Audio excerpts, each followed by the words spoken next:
Hello, everybody. Welcome to With Thunder's Applause, a podcast where two friends get together to discuss the events and ideas that are shaping our uncertain future.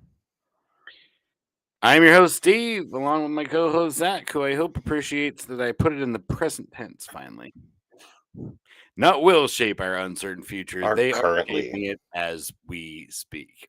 They are in the process of being shaped.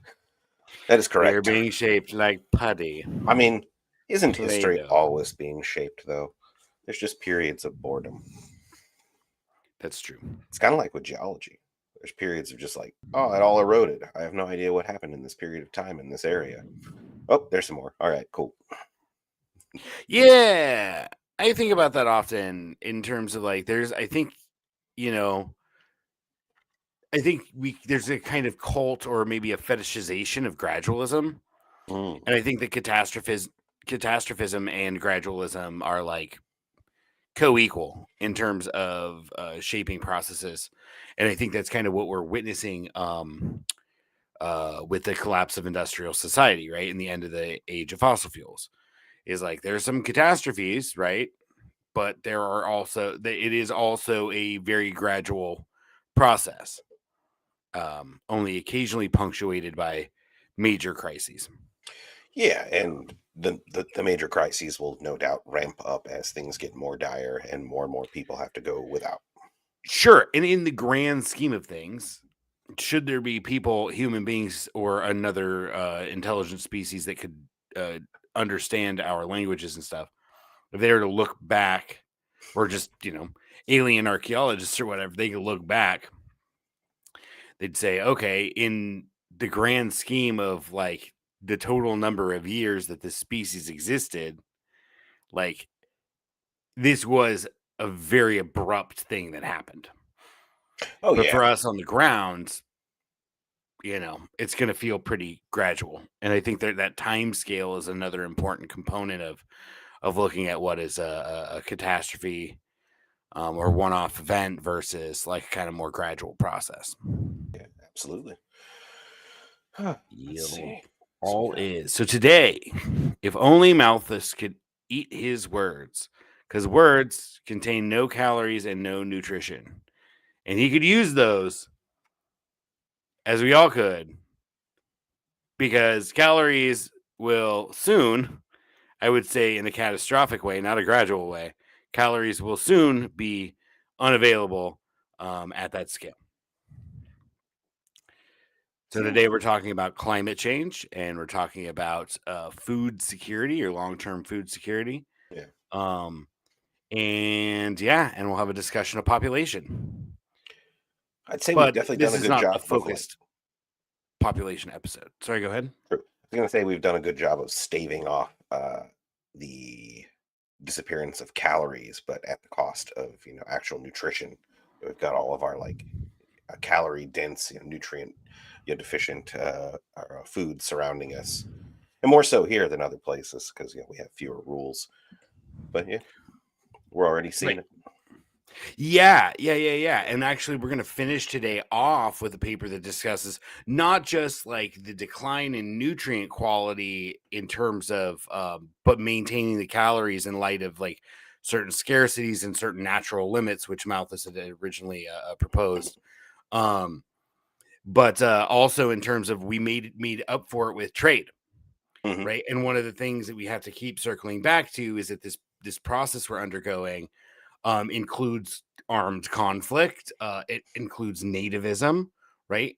Turning inward, closing borders, dealing Mm-hmm. with domestic issues, and disengaging with the world, and this kind of ever increasing integration of nations that kind of characterized really the era of globalization 3.0, you can call it, but the most recent phase of globalization since like the basically 1994, the fall of Soviet Union until roughly today.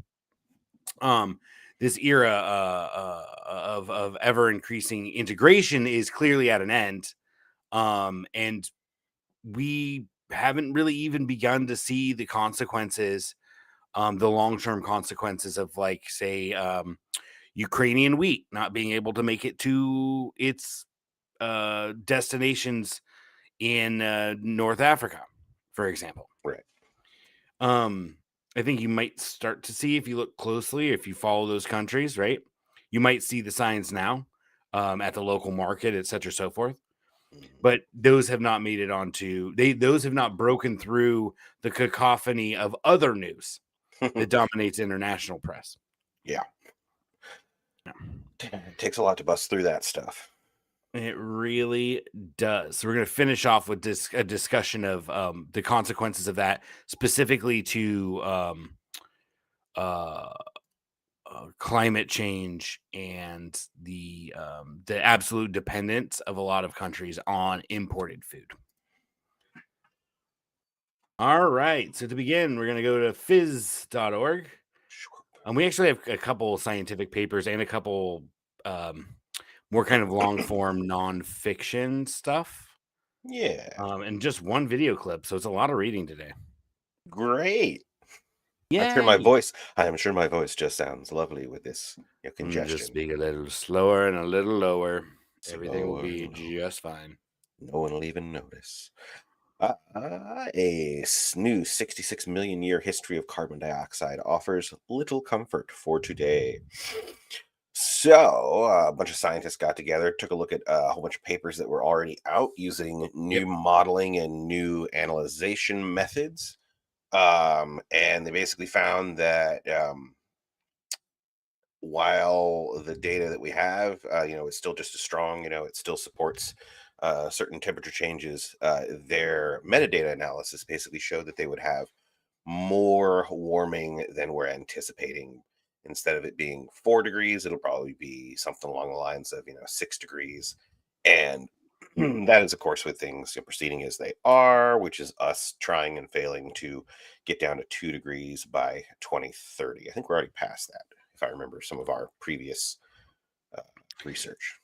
And if I'm not mistaken, this technique or this new data trove digs deeper than our most probably the most often cited long-term climate data, right? Because I think ice cores go 400,000, or is it longer than that? I don't know the answer to that question. I want to say ice cores are a few 100,000, but I could be mistaken. I mean, it would all depend on where they are. Of course, you can most likely go further back in time in Antarctica than you could in, say, Canada. Right. So they assembled over 7 years. Yeah, it's a 7-year consortium of more than 80 researchers from 16 nations. So it is, like you said, a meta-analysis. Yeah. And we've long known that adding CO2 to our atmosphere raises the temperature. Do you know when that was first kind of posited?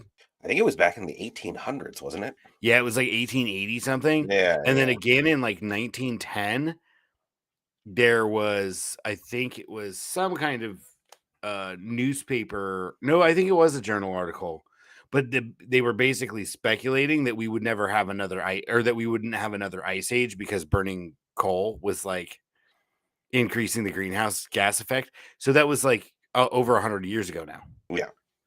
That we knew that adding CO2 would increase heat.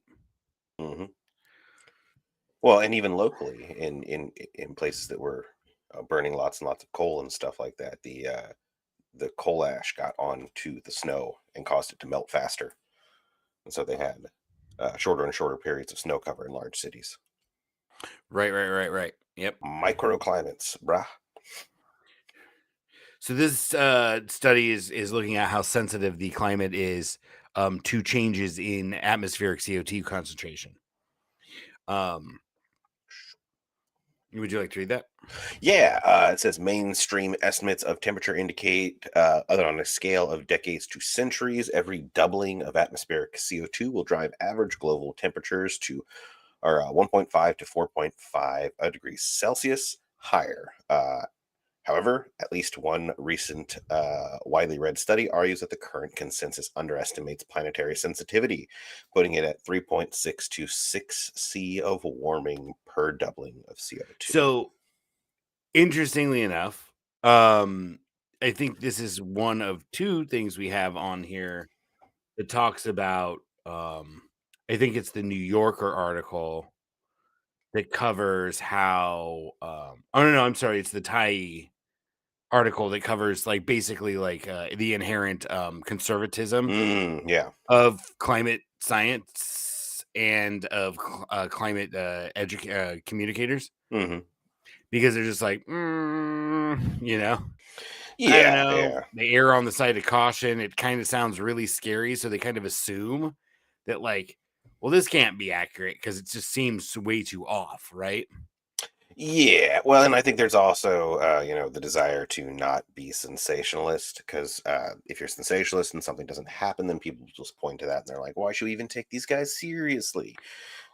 Well, there's an argument. I think it was a couple weeks ago, the Environmental Coffee House clip hmm with, I forget the woman's name, that studied ice. hmm Um, at any rate, I think she said something similar, right? Like, it's kind of like if you tell the too much truth, Yeah, then you kind of just demoralize people and then you can't get them to do anything. And we need to do something. yeah, and I've heard that said time and again. Where it's a fine balancing act in between alarmism and reality. Yeah, bro. And I'll tell you what, like, there was kind of a moment in the car when we were running errands. I think we're just stressed out by a bunch of shit, but like, it was just, what was the question? Oh, somebody got hit. And this is a digression. Okay, Um, somebody got hit in front of my house 2 days ago, and got killed. Like, okay, in front of my house, I mean, like, literally in front of my house on the street. yeah, Apparently the cops banged on my door. We didn't wake up, whatever. And we were just kind of like, we pulled out of the driveway. We were headed out to run an errand. And my partner said something to the effect of like, "Oh, every time I pull out of here, I'm thinking of like, that someone died right there." And I'm like, and she's like, "But there was no blood." And I was like, "Yeah, because like first getting hit thing by we a car do. doesn't necessarily break the skin, man. It just makes your organs explode." Well, and the first thing that they do is clean up all the blood. They want Yeah. to make the authorities want everything back to normal as quick as possible. Right, right, right, right. But the other thing was, I was like, well, you could get hit by a car and just have your, like, organs be damaged, right? Like, Or your and you bones might puff broken. up, but like, you don't necessarily break enough skin to like bleed out.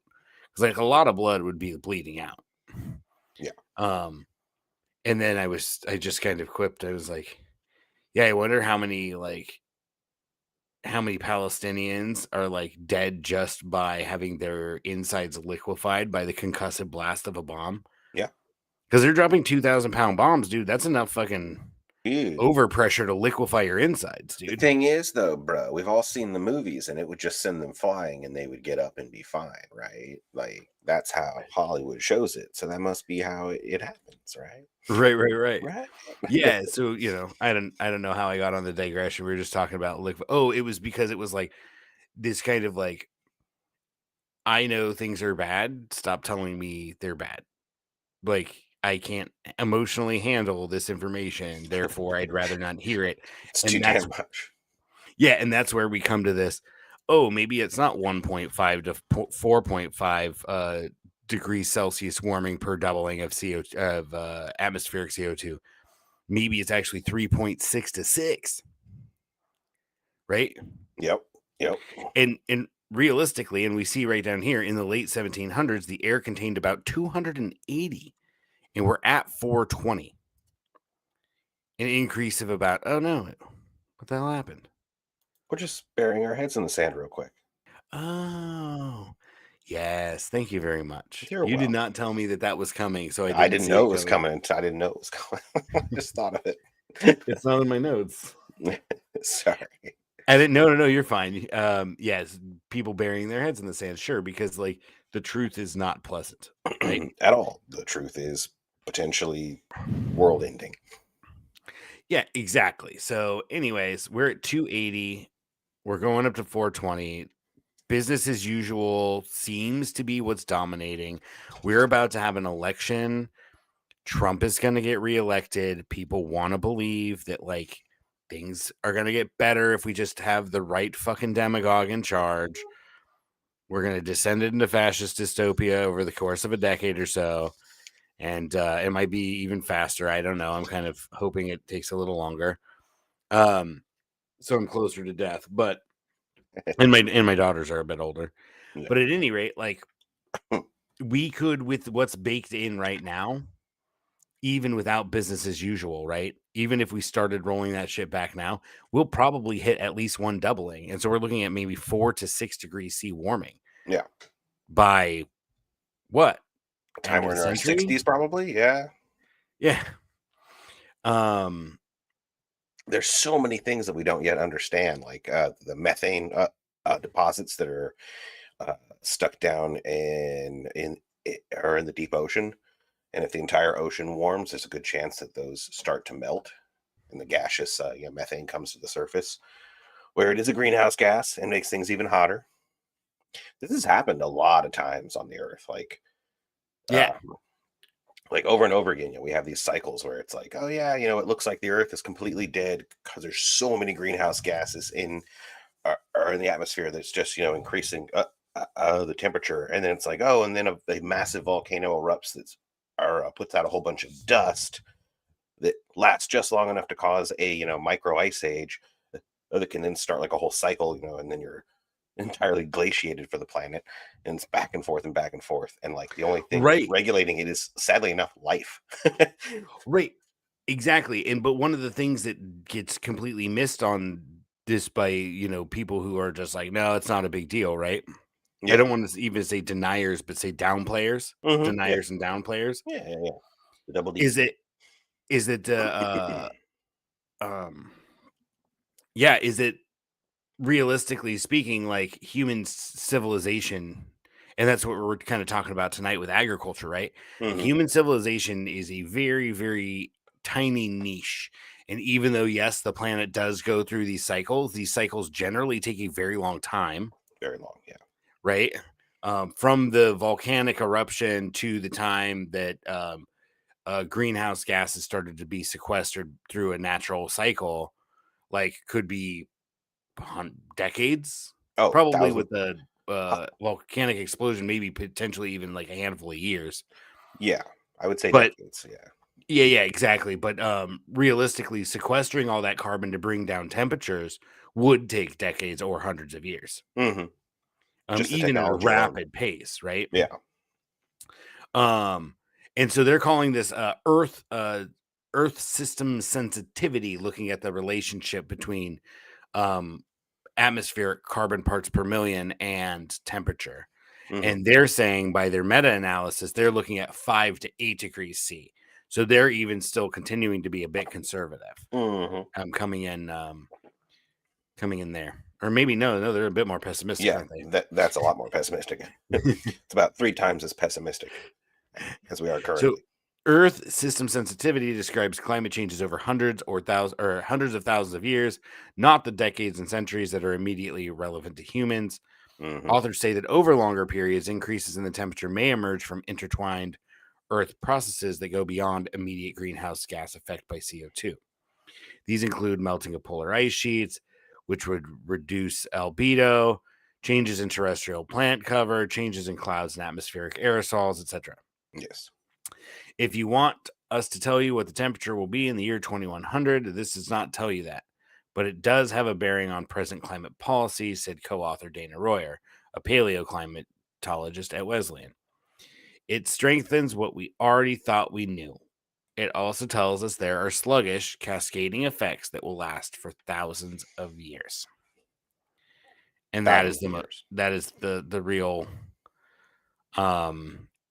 another part that people just cease to not be able to wrap their heads around is that like you can't really just go back to normal. It takes some time. Yeah, and even if we pull back completely and do a decent job, there's stuff that we're going to have to maintain knowledge of for thousands of years in order to make sure that humans can adapt to it. Like, oh yeah, everything we know says that there's a mini ice age coming that's going to last like 100 years. Like, you got to be ready. or something like that. Yeah, they say that I'm sure you've heard because you're into like planetary stuff, Mhm. astronomy or whatever. Yeah. Um they say the Earth is in like a Goldilocks zone, but it's on the warmer end of a Goldilocks zone. Yeah, right now, and even normally, we're pretty close to the edge of it. I think it's only a few more degrees on average, and liquid Mhm. water starts to become too rare for life. It's still present, but it's too rare for life to spread across the entire planet. And actually, there is a supercontinent coming up in the relatively near future, basically the next supercontinent. And some of the projections are showing that, like, unless mammals adapt really, really quickly, they're probably going to go extinct because like weather patterns are going to change so greatly. Oh, really? Okay. Yeah, yeah. And so basically, like, as always, the only hope for any sort of continuance is like intelligence and forethought. We've got one, but not the other, it seems. Yeah, we definitely don't have forethought, right? And then without forethought, without wisdom, right? Intelligence is a curse. Yeah. Um, yeah. So at any rate, Tell that to my D&D players. so I at need any no rate, wisdom. I'm a wizard. yeah. So anyway, this is just it's a lot.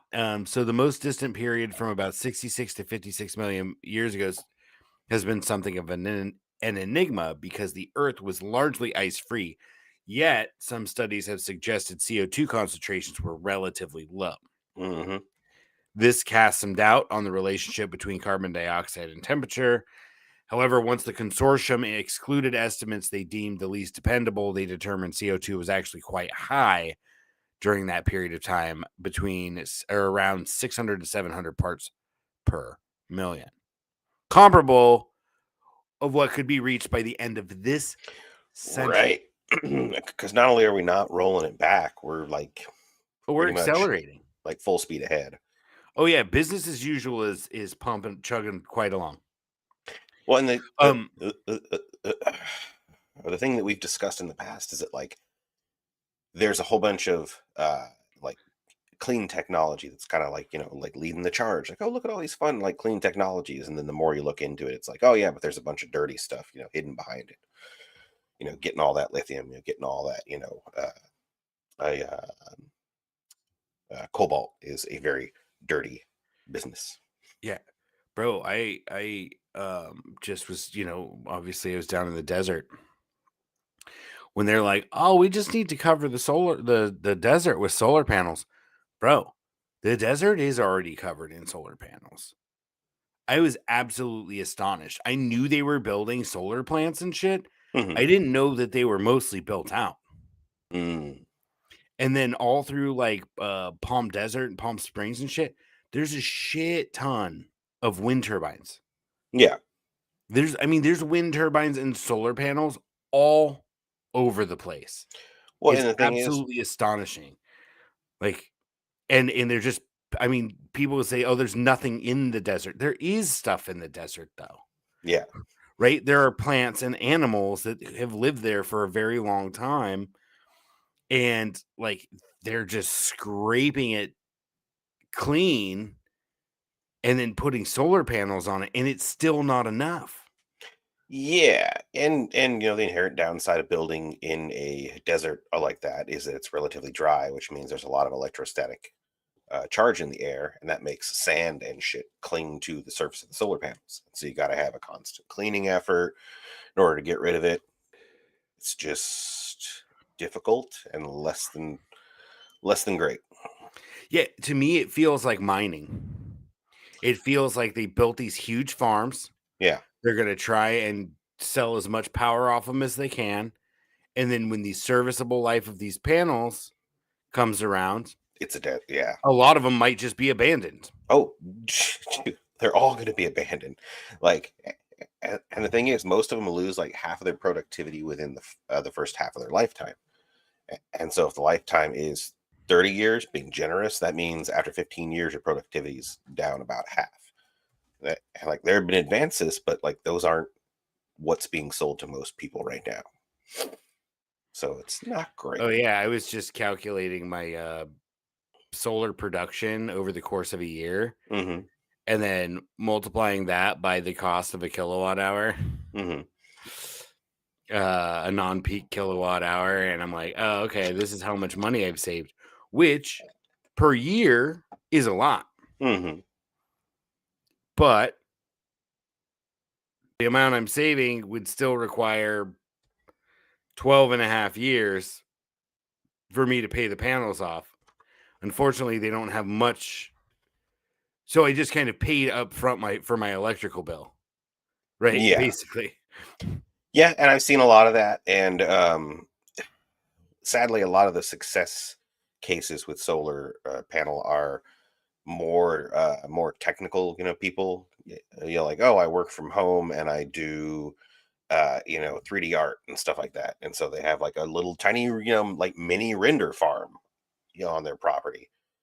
And so for Yeah. them it makes sense because they're basically like a power user, Right. and they would have been up like at the highest tier of electrical cost, and so they're able to get themselves down. Yeah, it does suck that it seems like for a lot of your average people, it just doesn't make sense economically anymore, especially since a lot of the incentives have expired. I think Right. even in And so the California. only reason that worked is because of government subsidy. Yeah, well, And the that's only kind of my reason that point. oil worked was because of government subsidies. Which I'd much rather the government subsidize solar panels than Yeah, especially rooftop solar, right? Over subsidizing nuclear or certainly subsidizing fucking oil and gas drilling, right? Which they yeah, do. yeah, and they're all Um, very short-term ideas, which is right. yeah. Let's move on because we kind of Uh, spent a lot of time on that. Did you we have did. any final parting Just points? this last one, I thought it was interesting that it says, regardless of exactly how many degrees of the temperature changes, it's clear that we've brought the planet into a range of conditions never before seen by our species. Um, it should make us stop and question what is the right path forward. So basically, like, humans have not existed in a planet Right. this full of carbon dioxide, and like at some point, the carbon dioxide itself is an issue, not just the temperature that it causes. Like, we will get stupid basically as CO2 increases. Yeah. So, I mean, it says it in the paragraph above that. The new assessment says that about 16 million years ago is the last time CO2 was consistently higher than it is right now, right? Hmm. At 14 million years ago, it had sunk to human induced. So it took 2 2 million years. million years to go from 480 to 420. Hmm. We've Naturally. increased it from 280 to 420 in like 200 fucking years. Yeah. I'm not sure. 202 million. How many more zeros is that? I believe that's a factor of 6? 1,000. Yeah. A lot of fucking zeros. Yeah. So that's the to me that's the scariest part. Is not that it's going up, which is scary, and not that it's unprecedented human civilization, not even human beings pre-civilization have ever experienced this, but that it's just happening so fast. Because when it takes 2 million years, like, you can adapt to it. Species Yeah. can Yeah. adapt to it, right? Species can change, right? When it happens in 200 years, there's not like evolution doesn't happen on those time scale on the No. scale of 200 years. No. It And doesn't. it's going to take technology or mankind will die. That's all there is to it. Yeah, and honestly, almost everything will die except like insects that can have like 6 or 7 generations per year. They will breed Yeah. fat. There's a handful of organisms. I don't want to say a handful because there's so many organisms. I don't know how many have very, very short breeding cycles. Hmm. But basically, if you got a breeding cycle of like less than once a year or once every 6 months, you're probably not going to make it. The bulk of life on Earth is multiple times per day. So I mean, your Wait, they bacteria have and stuff like that. multiple. Oh, you mean like bacteria? Bacteria and stuff, yeah. Yeah, yeah, of And that's course, the of course. bulk of life on Earth, When yeah. I say life, no life on Earth, I don't mean no bacteria, clearly. I mean like no mountain lions and bears and you know what I mean? Like Yeah. organisms that have are like humans in a lot of ways. I mean, maybe mountain lions less so. I think bears are probably 2 or 3 years to reach sexual maturity. Seems right. What's that? Yeah, seems right. Like just a Yeah. couple 2-3 years for most other large mammals. I mean, I think a cow is like 18 months, right? 18 Oh, months, 24 months, something like that. And then they have a year gestation, or damn near a year, right? It's like 200 days or something. 220 days. I remember. I don't remember. It's been a while since I've been in animal science. But at any rate, like that's still fairly fast, and they're not going to do well. Like us, like elephants, yeah, us and elephants and some other species that take fucking forever. Like, bro, like whales. what are we? 14 years? 15 years? Say 15. That's on the high end these days. What do All you the mean on the high chemicals. end? Oh, all the chemicals in the food. There's more and more are people that are getting more and more people that are getting to sexual maturity like pre 10 years old. Yeah, but still, a 10-year-old body probably could not safely have a baby. No, most likely not. But So depending on which state you're in, you might have to do it anyways. I know, Jesus Christ. I was just reading a horror story about some woman in Texas because there's a case that just went to the Texas Supreme Court. And her lawyers, when the Supreme Court handed down their decision being like, nope, it doesn't, like her situation doesn't meet the criteria in the law. Hmm. They're like, well, she's already like out of state. She just traveled to do it somewhere else. Yeah, yeah. At any rate, yeah, it's fucking wild, but still, say like 15 years, right? Hmm. Um, to safely have a child, which is 15's young, but like not unheard of to see 15-year-olds have babies. Hmm. Um, and so 15 fucking years, there's no way humans are gonna make it. Like Yeah. Have you heard about cockroaches, the maybe flies, yeah, mosquitoes, hell yeah. fruit flies? Have you heard Yep. about the worldwide decrease in sperm count? No, but I believe it. We were just talking about Yet another side effect. yeah, exactly. We were just of extreme heat No, no, no. Just heat, humanity. chemicals. Yeah, and chemicals. It might be heat. That's a good point. Like if you think about it, the whole reason that our testicles hang low on warm days is Yep. because it's trying to get away from the heat of our body. Yep. It's trying to stay below 98.5 degrees or whatever. Yeah, in order to keep the sperm from denaturing. Right. And so when your ambient air temperature, like it is in Chico, is fucking 110 degrees, like you literally, unless you're like swimming around in water all day, You're killing all your sperm. your sperm is fucking dying. I mean, we had a friend that's like, oh my God, what's this weird thing in my egg? I was like, well, the egg probably got fertilized because there's a fucking rooster there in the Hmm. same pen. And I was like, and it's so hot that they don't even have to sit on the egg. Like the egg literally start like the cells start dividing, even though they have to be whatever it is, 100. I think for a chicken egg, it's like 102 degrees or something like that. Mm. That's why they sit on them, right? Yeah. It's to warm them up because like the egg doesn't trigger to actually start developing into a bird until it's kept that temperature, which is how birds do it, right? They lay Yep. a bunch of, they get fucked. They have a little sac that holds the sperm, or the male sex cells over the course of several days because they lay eggs every day or just about every day. They're having fertilized eggs right from the sac of the stored semen or whatever. And then they lay a clutch of eggs and then they decide they're ready to hatch them. So they sit on them to keep them warm. And once they're at a temperature, they have to stay sitting on them. Or some species take turns, males and females. Hmm. Sometimes, like one female will sit on like a brood that's like multiple females, eggs, and the females might take turns keeping them warm. Either way, then they develop a chicken. And so yeah, it's been so hot that chickens are developing without being brood, or like without being brooded, basically. Yeah.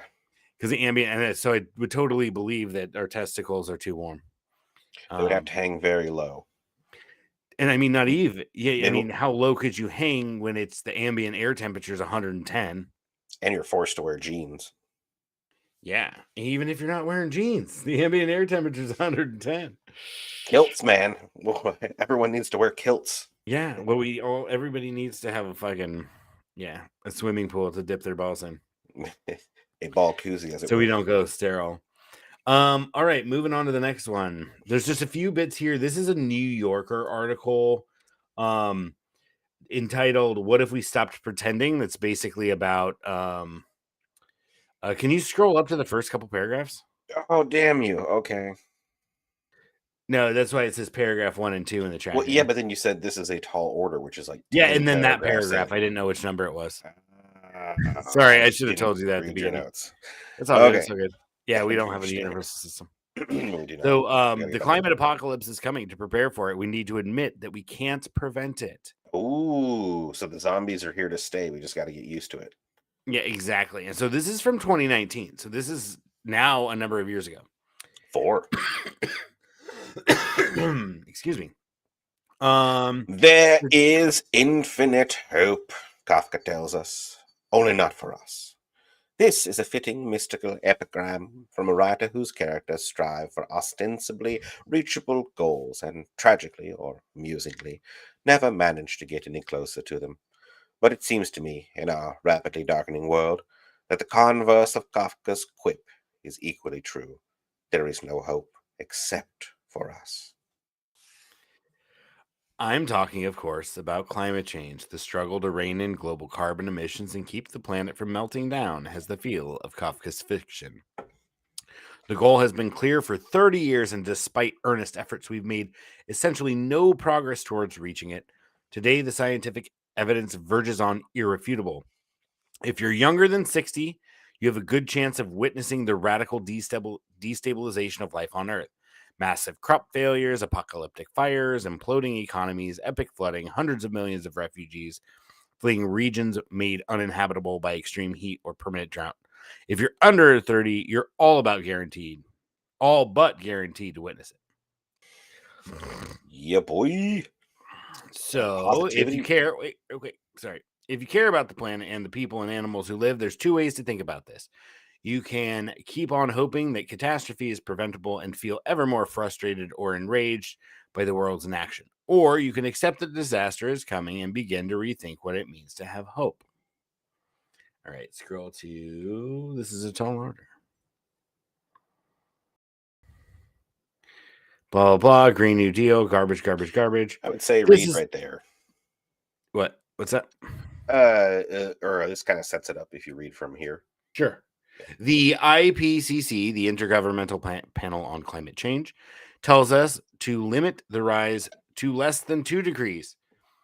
We not only need to reverse the trend of the past 3 decades, we need to approach zero net emissions globally in the next 3 decades. Right? Yep. This is to say the least, a tall order. It assumes that you trust the IPCC's calculations. New research described last month in Scientific American demonstrates that climate scientists, far from exaggerating the threat of climate change, have underestimated its pace and severity. To project the rise in global mean temperature, scientists rely on complicated atmospheric modeling. They take a host of variables and run them through supercomputers to generate, say, 10,000 different simulations for the coming century in order to make a best prediction on the rise in temperature. When a scientist predicts a rise of 2 degrees, she's merely naming a number about which she's very confident.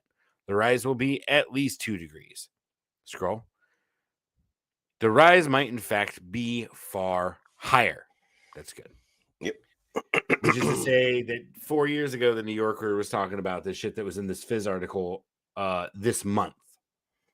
Because that study on that we just went over, I think, was from December 2023. Mm-hmm. And that was the kind of central element of putting together today's show. Just how little has changed in the last 4 years, 15 years, 25 years, 25 years. Since 1880 or whatever the hell it was. I mean, it really became a focus of policy right? Or became on the policy scene with when James Hansen testified before Congress, which I think we talked about a few weeks ago. That might have been did we say it was 82 or 84? Don't recall. Yeah. It was in the early 80s, the first half of the 1980s. Yeah, I think I hadn't been born yet. It must have been 82, and you were like, I was just fucking in diapers or whatever. Yeah, probably. I was a late bloomer. It took me a while. Shit all over the place. That wasn't the point. But my point is that that's when it became a policy thing. So it's been at least 40 fucking years. Yeah. As something we knew would have dire consequences. Yes. So this is from the TIE. Climate Crisis Wipeouts is what it's called. And both this and the New Yorker article we just came from were from Paul Beckwith's show notes, I think about a week ago. I mentioned the last time we spoke or the time before last that when we were going to talk about it, that Paul Beckwith had covered this thing. Yes. And these are just a couple articles from his show notes.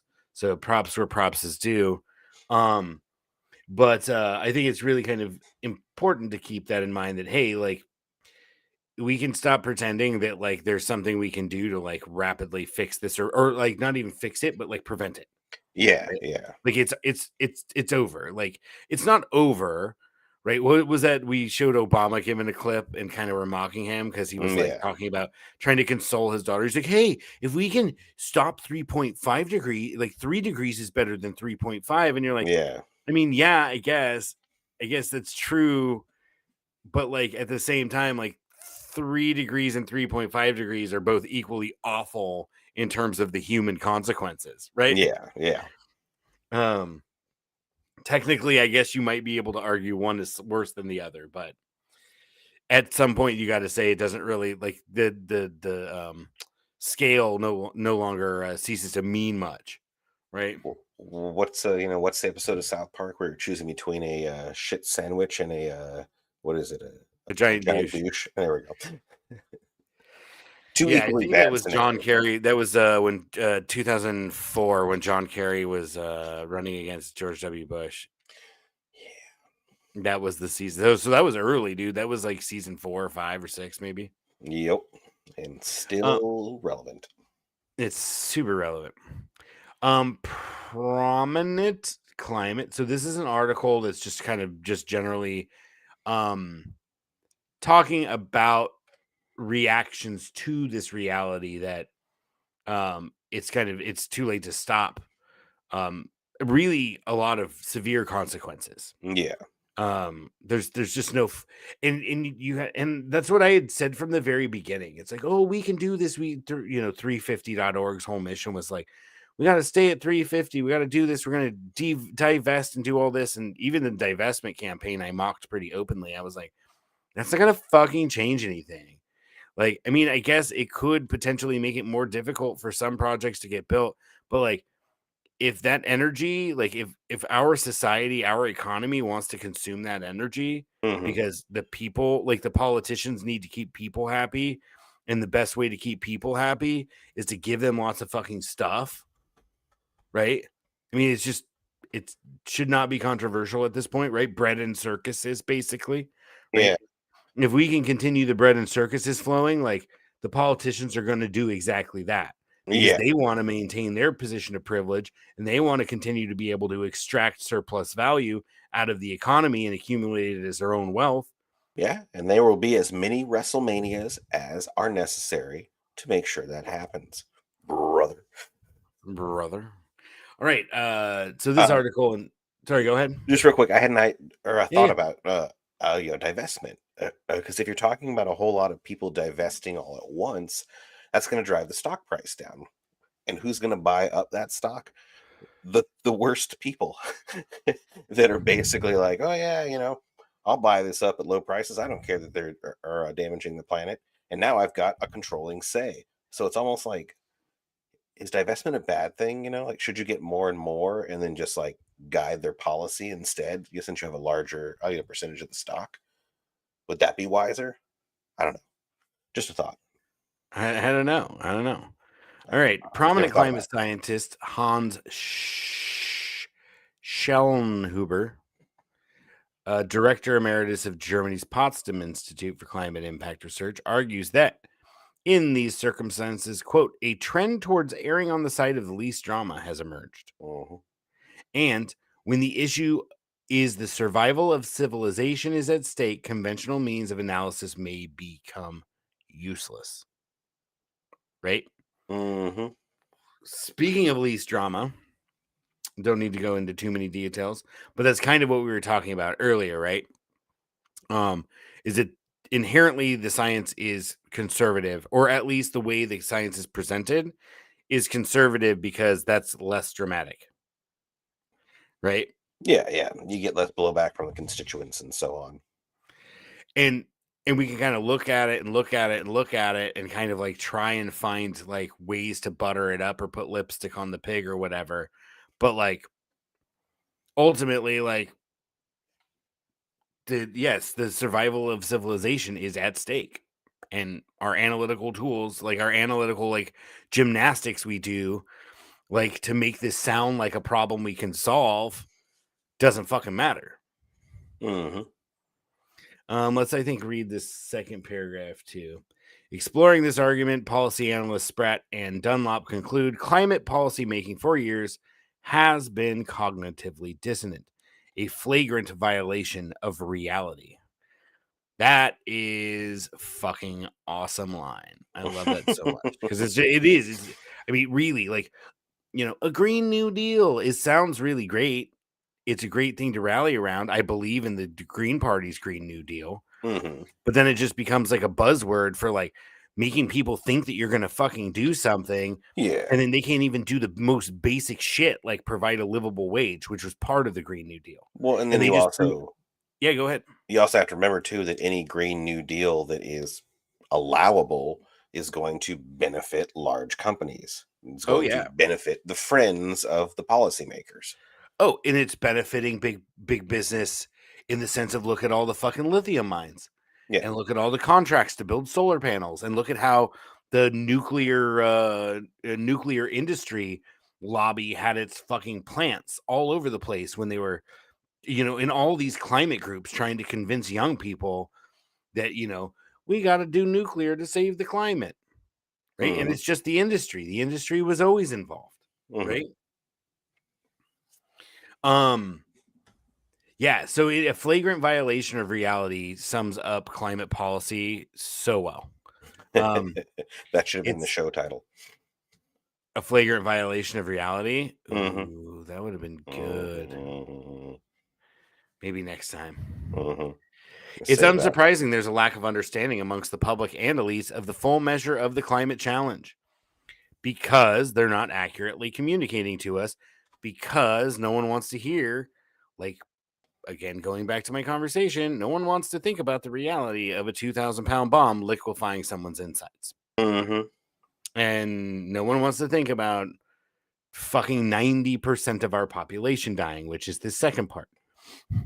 Fortunately, there are other contexts in which experts are not quite so reticent and whose assertions echo Roger Hallam. Roger Hallam's is a guy who, one of the founders of Extinction Rebellion. Mm-hmm. As much as a decade ago, a climate symposium organized to discuss the implications of a 4-degree C warmer world concluded less than 1 billion people will survive. Here, Schellenhuber is quoted saying, at 4 degrees C, Earth's carrying capacity estimates are below 1 billion people. So only about 10% of the planet's population would survive. That's something that I always thought maybe 500 million was a more appropriate figure. Mm-hmm. I think there's actually somebody carved some granite monument down in like Georgia or Alabama or something. I believe it's gone now. Oh, did they take it out? I believe they did, yes. Oh, that's But anyway, carry on. yeah. But I think their estimate was 500 million. Mm.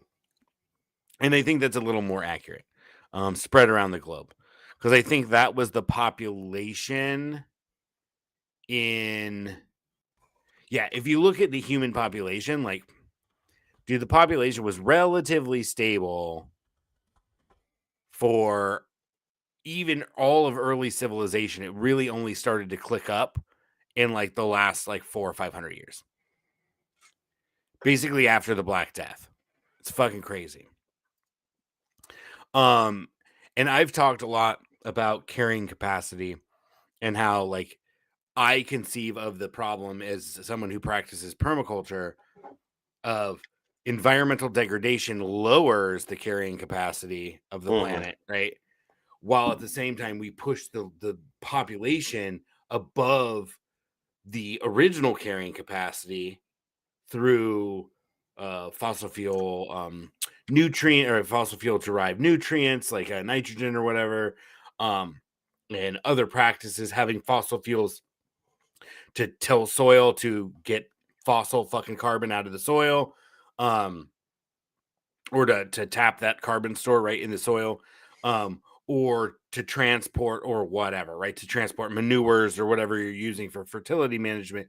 And so we have a population that's like exceeding the original carrying capacity while environmental degradation has driven the carrying capacity down. Right. And now this whole population up here that way exceeds the carrying capacity is entirely dependent on fossil fuels and industrial infrastructure. Yeah. And without that, we'll come down to carrying capacity because that is a fact of ecology that nobody, no matter how fucking much they think humans have transcended nature, no one can escape that. Hence the title of today's show. If only Malthus could eat his words. Because really, carrying capacity still matters, even though some people will call us racist for believing in an ecological concept like carrying capacity. Never I've been called fucking racist and eugenicist for talking about the planet having a carrying capacity, because then of course I mean, well, then we need to kill the brown people. Oh, I mean, and that's not what I mean. I just mean that the planet has a carrying capacity. Yeah. Sorry, go ahead. I said, but you probably said that though, right? No, I never said that they should get rid of brown people. So they just No attributed something to you that you never said. I've always been a big fan of kill affluent whitey. Not poor whiteys. That is the way to recover the most resources for the rest of us. Is aim for the richest. I mean, most of the fucking wealthy people are whiteys, so kill the affluent whiteys. That's my thing. Yep. All right. Moving on to some Reuters. Yeah. Talking about why this is the case. True. Yes.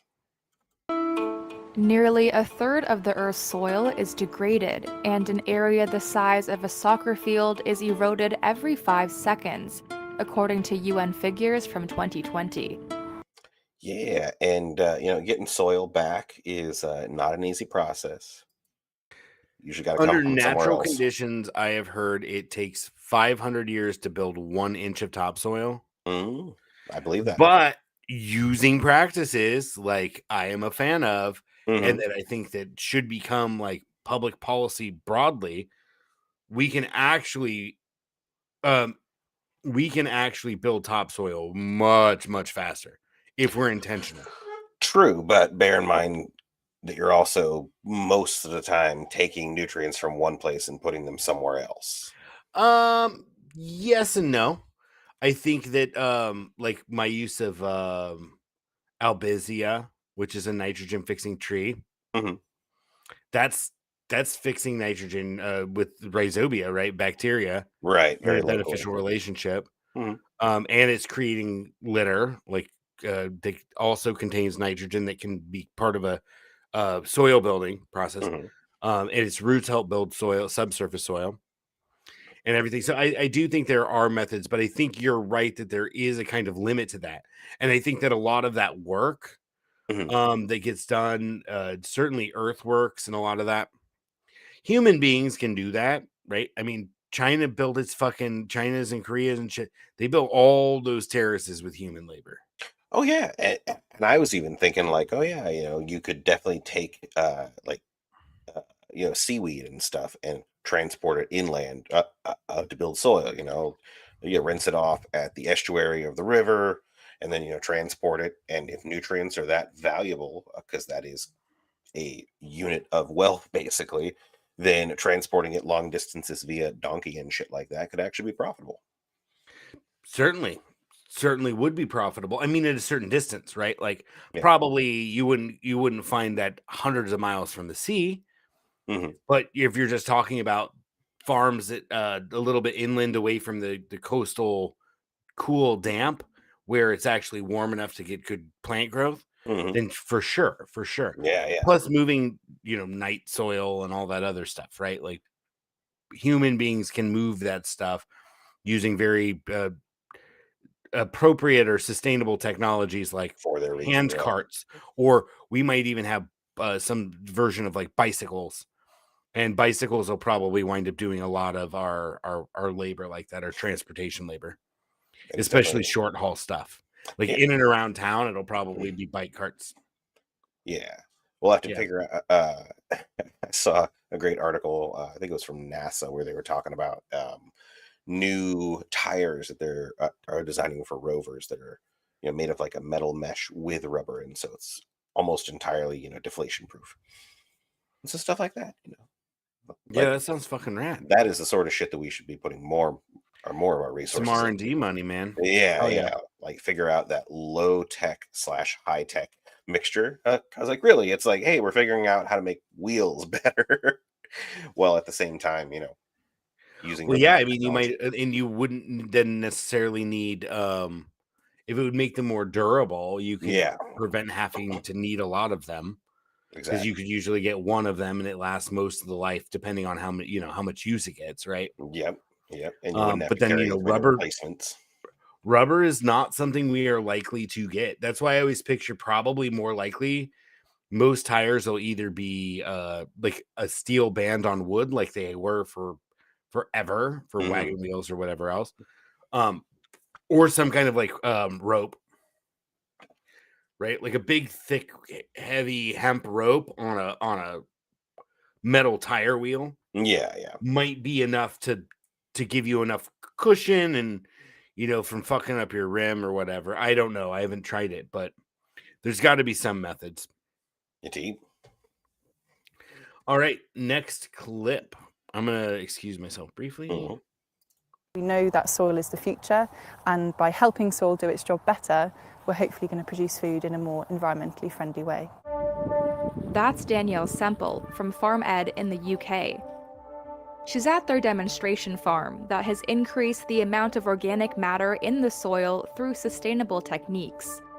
Farm Ed grows fruit, vegetables, and wheat using an 8-year crop rotation system that does not need fertilizer or pesticides, which are both made from oil and gas. We know farming and food production is not sustainable anymore. What we're trying to do here is demonstrate all of the different practices that farmers, growers, policymakers, advisors, agronomists could implement on the land. We're not saying what we're doing is the be-all and end-all. We're just saying that these things are possibilities within a regenerative and sustainable farming and food production. Yeah, and that's pretty important to remember, is that like things are going to be different based upon where you are and what works best for you. I have heard it said though that one of the things you can do that's almost always going to be beneficial is more organic matter in your soil. Uh, and right now we're at a position where we don't do much of that at all. Most of our industrial agriculture doesn't stress the addition of organic material like cow patties and stuff like that. Instead, they just say use fertilizer. And so you just get dirt with some nutrients in it and hope for the best. And we're already seeing, plants don't grow as well. They don't take up nutrients as well. And so that is the future if we continue as we are, where we will just have a lot of energy being wasted, a lot of water being wasted to provide substandard food that isn't nutritious to the body. Yeah, for real. Yeah, it's just fucking crazy because, like, I think what you were saying and with the articles, it's just going to become more or less predictable, especially with weather. Hmm. Especially since, like, it's sometimes a little foreign to us because we live in California, where we have like some of the most extensive and most expensive water delivery infrastructure on the planet here in California. Yeah. But like if you live in fucking the Midwest, like a lot of that shit, they depend on like rain feeding. They don't irrigate, right? Because irrigation is expensive, and when you're talking about dealing with like that many acres, like it's not practical, right? But somehow we do it here in California. Yeah, we got a whole lot of water rights baked into the creation of the state. We do, and we have like just a lot of federal investment because it's just a great place to grow food. Yeah. We have fantastic soils, good weather. Yeah, exactly. Yeah. Pardon me, it's late. We're already at an hour, aren't we? What else do we got? One more clip here. Hour and 3. We could do a clip. We could do this thing you put there. I don't know if you wanted to talk about it or not. The abstract? Yeah. Actually, you already talked about that. Never mind. Yeah, I mean, we can read through the abstract. It's just an abstract. And then talk a little bit more. But we have one more clip from Reuters, yeah? One more clip. You are correct. There are various predictions, various different estimates, but we may reach a point where we aren't able to grow food anymore, that there's no life in our soil. And actually, organic matter depleting isn't just relevant for food. This soil dying will release carbon back into the atmosphere, have a huge biodiversity collapse if this happens. Yeah, so it's not even just us. Yeah, we can basically cause a little mini die-off for all of life. And it'll recover.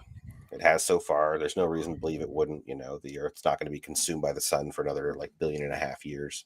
So something else will come in our... Yeah, but I mean, like the rapid, if you're talking about species surviving, like, the rapid pace of climate change definitely is going to fucking... I don't know, though, because knowing quite a bit about... I mean, I wouldn't say quite a bit, but like being fairly comfortable with like evolution and how it happens. There are some, again, it depends on generations, as we were talking about, right? If you can breed really fast, like it can happen fast.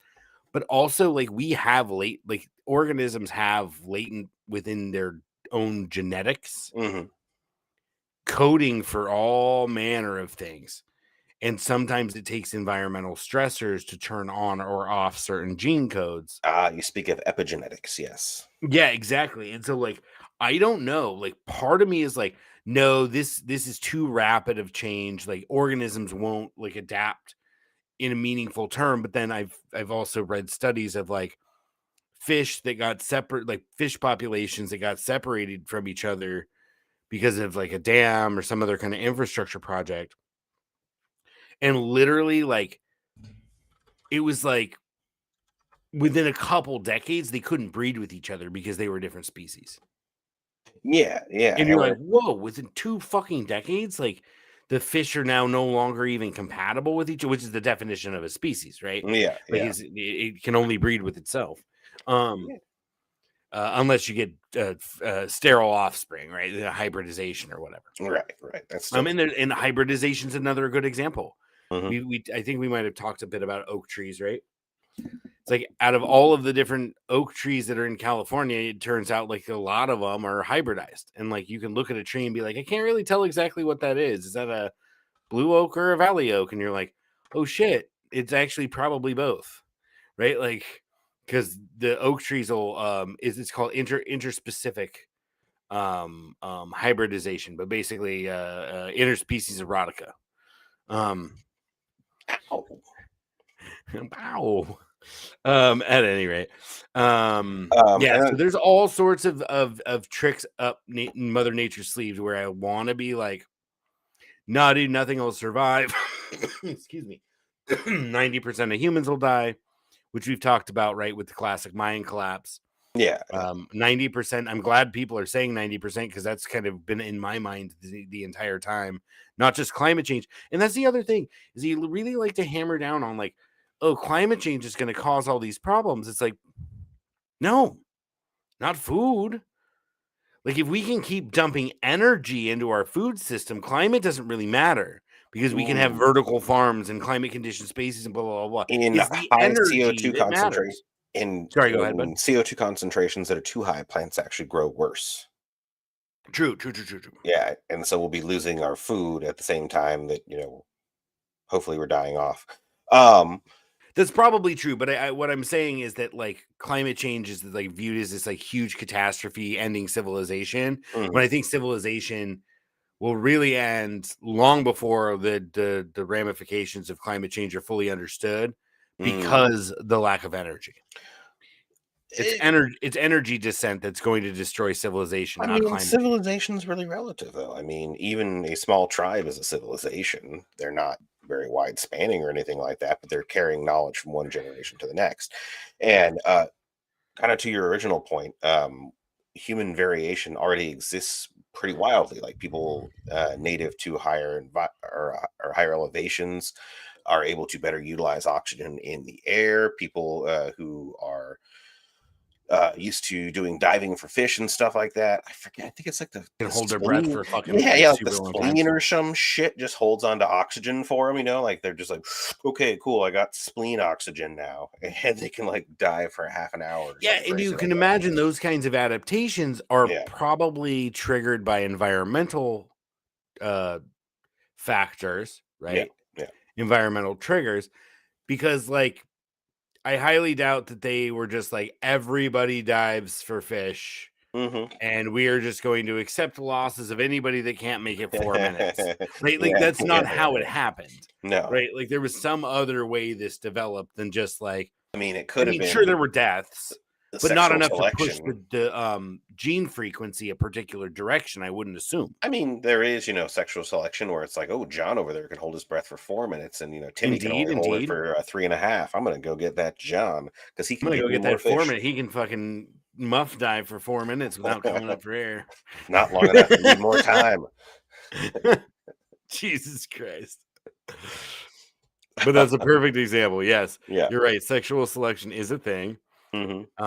And we don't know, but I also do know that like some things like won't express like Until there's stress. plants that like can be spiny, Hmm.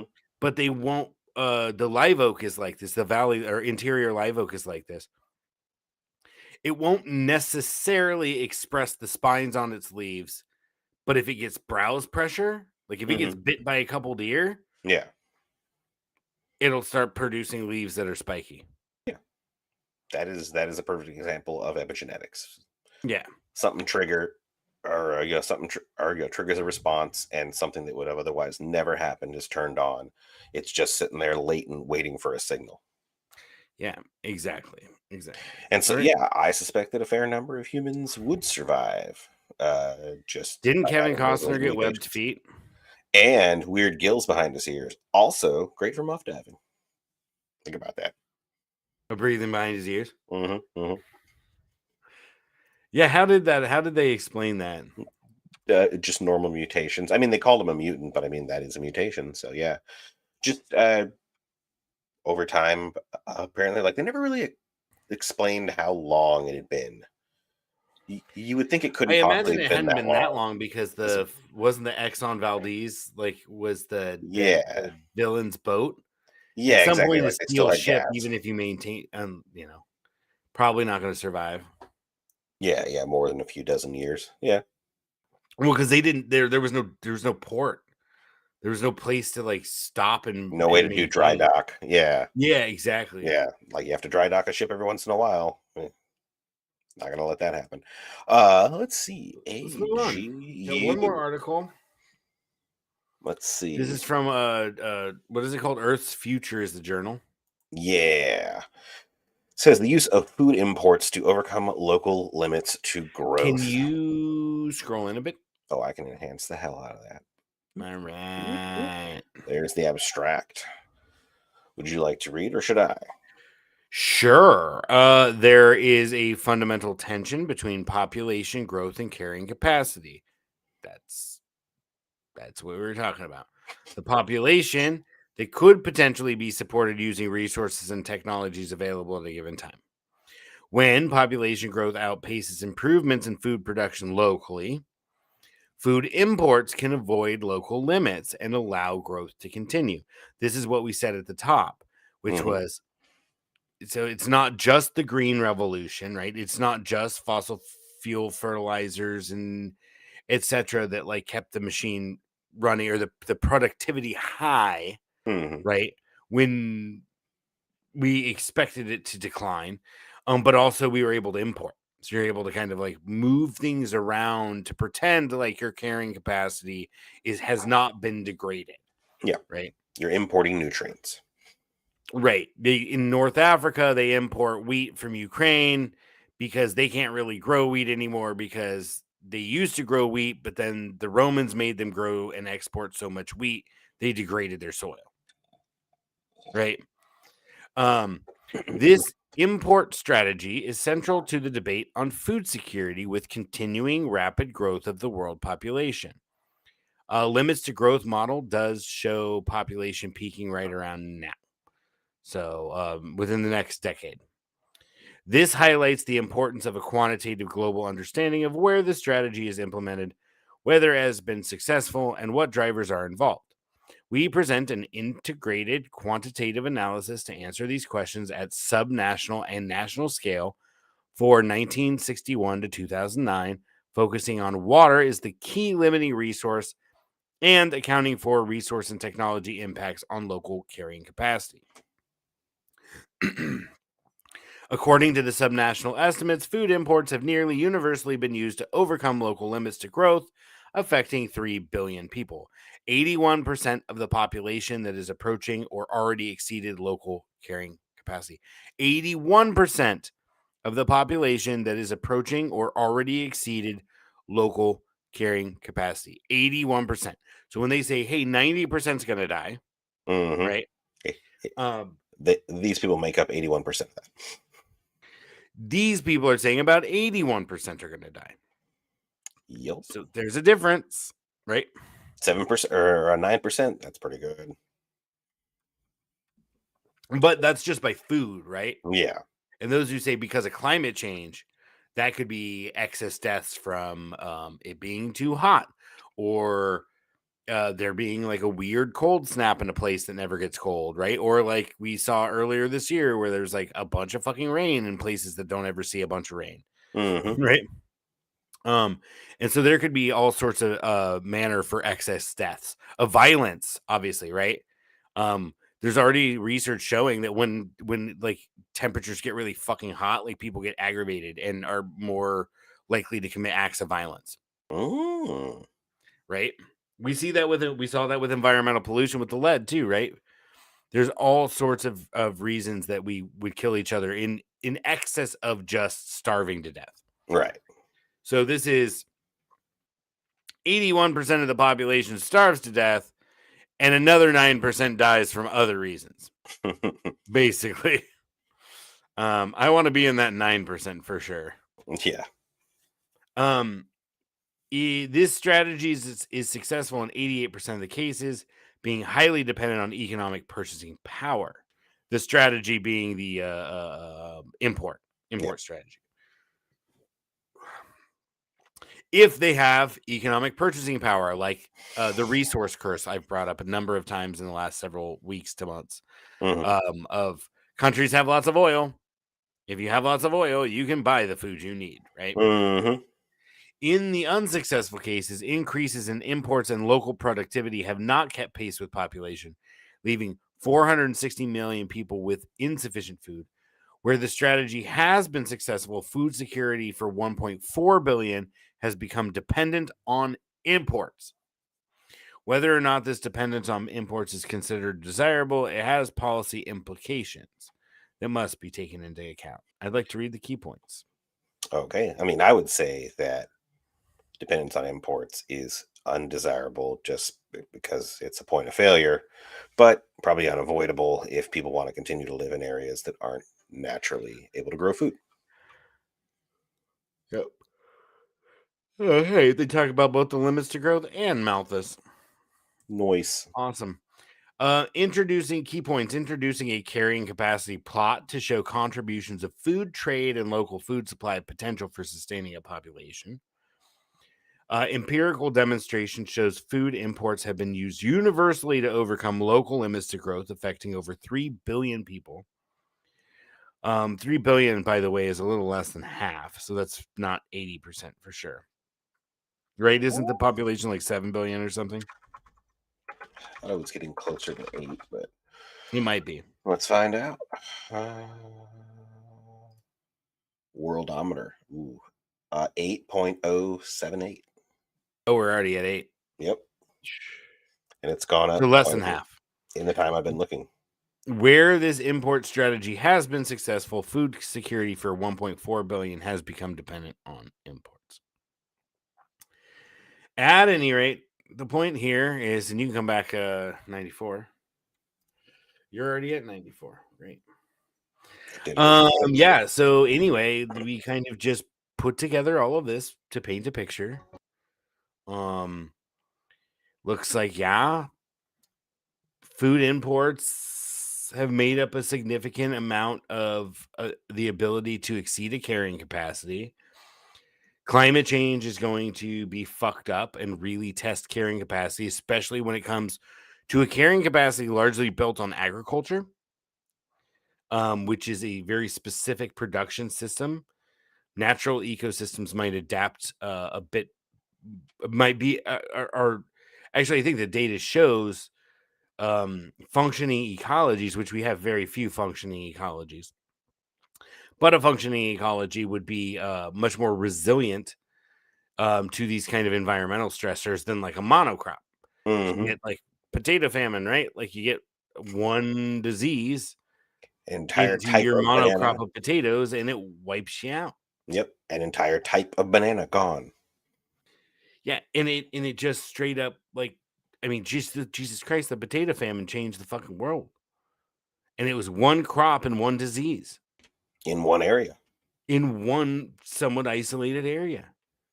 Right? Yep. It changed the world. I wouldn't be an American citizen if it wasn't because of it, probably, right? Mhm. Like, that's where, you know, my grandfather came during that period, right? Like towards the tail end of it, realistically speaking. He was certainly, his family weren't pioneers, like in the sense of like they were the first to come during the hard times. They kind of came late, but either way, right? Like totally remade demographics all over the place.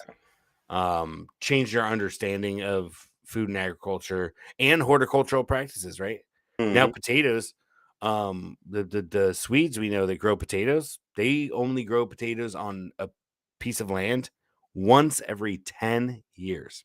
Ooh, They rotate their potato crop through their fields. nice. Yeah, and it works really well for them. Yeah. And the rest of the time, it's just fucking animals, dude. I mean, it makes sense to me. It lets the soil get healthy again. Yeah, and they're still getting a crop. They're still getting value out of it. You know what I mean? Yeah, you can roll that music if you want.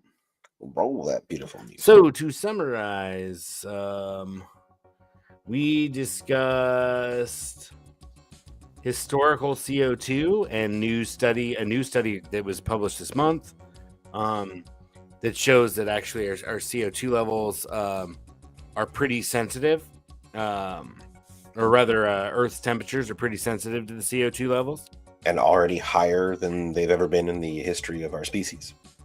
and higher than they've been in the history of our species, and also indicating, they're saying, potentially 5 to 8 degrees C warming by end of century. Mhm. Or at least that's what we can bake in by the end of the century, right? Like it Right. might, every system has delays. And then we looked at a New York article that suggested we should stop pretending that we can stop it, because we can't. Best thing we can do is kind of lean into it and embrace this new reality and try and face it head on. I don't think we're doing that.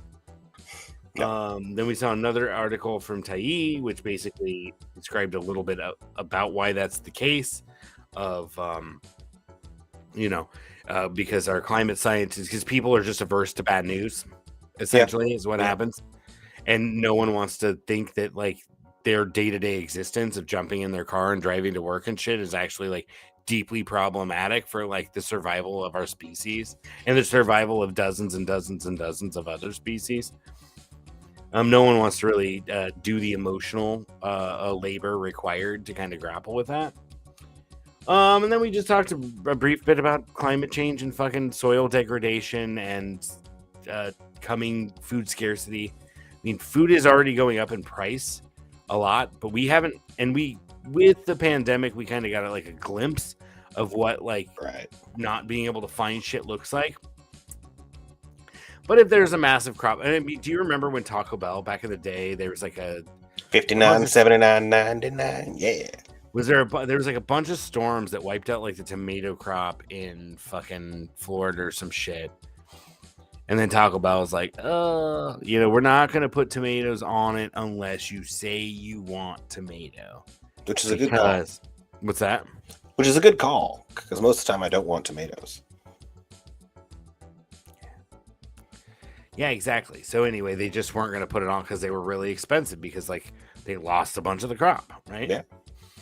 And then so we talked about that, showed a Reuters article, and then we finished up with an abstract that basically kind of confirmed everything else and brought it all together and discussed that the carrying capacity can be met, or we can deal with exceeding carrying capacity so long as we can take it from somewhere else. And I think that's kind of a lot of what we're witnessing now with the conflict in Israel, the U.S. backing that genocide in Israel. That's because we want the oil, right? Mm-hmm. And we're going to get it. If we have to participate in a genocide to secure the oil, we will do that. Yep. Keep our carrying capacity high. To keep our carrying capacity higher. Because political regimes don't survive famines. Mm-hmm. They don't. No. I would maybe need to do some digging. I suspect few, if any, have survived famine. Yeah. Pardon me. And then, what else did that article say? Basically, so this narrative we painted today on Monday, our long show day, is that climate change is affecting the ability to grow crops. It's affecting carrying capacity through just environmental change, right? Drought, etc., so forth. Yep. And that it's likely that probably 80 to 90% of the population will die within a handful of generations due to exceeding this carrying capacity, especially since we can't make up for it through imports. Because climate change is global and it's going to affect crop production everywhere, right. But also because the instability it brings is we can already see countries starting to cease exports, to close borders, etc., so forth. And honestly, like part of what's going on, I was thinking about that today. Part of what's going on in Israel, I can see just being a fortress. Right now, we have a navy in the Mediterranean. And we're going to keep any migrant boats from crossing the Mediterranean. It's already super dangerous to cross the Mediterranean on a boat. We've seen Syrians fucking drowning and shit for well over a decade now. In the Mediterranean, trying to reach Greece or whatever. Mm-hmm. We got a wall of the Mediterranean, and then you hold the line at Israel and Saudi Arabia. That Arabian desert's too inhospitable to cross for migrants. It's much like it is here in the United States. The desert Southwest provides a very great natural fortification, if you might call it that. Realistically. Yeah, why not? The Spanish never came further north than the Canyonlands because of that. That's why like Taos is like the furthest north they came in the Southwest. Because you can't. Since the mountains are too high and the canyons are too deep. It's just not practical. When you're on a fucking horse, right? When you can fly over it, sure. Turns out there is a mountain high enough and a valley too low enough. But it keeps them away from you. Oh my God, you're right. There was a mountain high enough and there was a valley low. The song was full of shit. To keep me from loving you, keep me from exploiting you, babe. Yeah. Ooh. Spanish. All right, cool. That's been a great show. I really appreciate it.